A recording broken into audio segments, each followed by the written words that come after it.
নমস্কার বন্ধুরা, আজকে আমার রান্নাঘরে সবাইকে স্বাগত জানাচ্ছি। আশা করি সবাই ভালো আছেন। আজকে আমি নিয়ে নিচ্ছি আমার রান্নাঘরে এখানে পার্শে মাছ। প্রথমে পার্শে মাছ এখানে নিয়ে নিয়েছি, ধুয়ে নিয়েছি।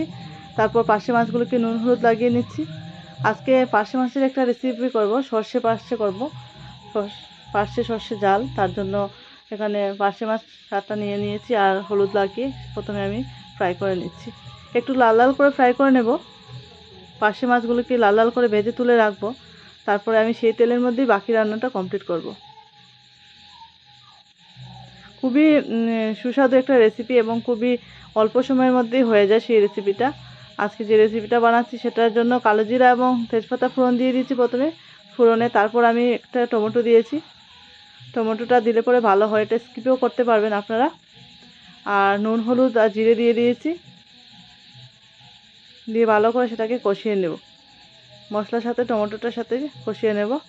কিছু সময় কষানোর পর তারপরে আমি সেখানে আগে থেকে গুলে রাখা এখানে দিয়ে দিয়েছি। আপনারা সর্ষে পেস্ট ইউজ করতে পারেন, আমি এখানে সর্ষে গুঁড়ো নিয়েছি।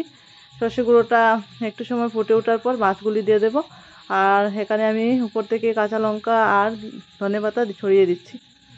এই যে আমার সর্ষে পার্শে আজকের একটু সুস্বাদু রেসিপি আমার রেডি হয়ে গেছে। আমি এখন সার্ভ করে দিলাম। আজকে সর্ষে পার্শে মাছটা খুবই দারুণ লাগছে এবং গন্ধও খুব ভালো লাগছে। গরম ভাতের সঙ্গে এরকম রেসিপি থাকলে জমে যায়, জাস্ট ফাটাফাটি। আপনারা বলে বোঝাতে পারবো না, সত্যি আপনারা বানিয়ে খাবেন তখন বুঝতে পারবেন।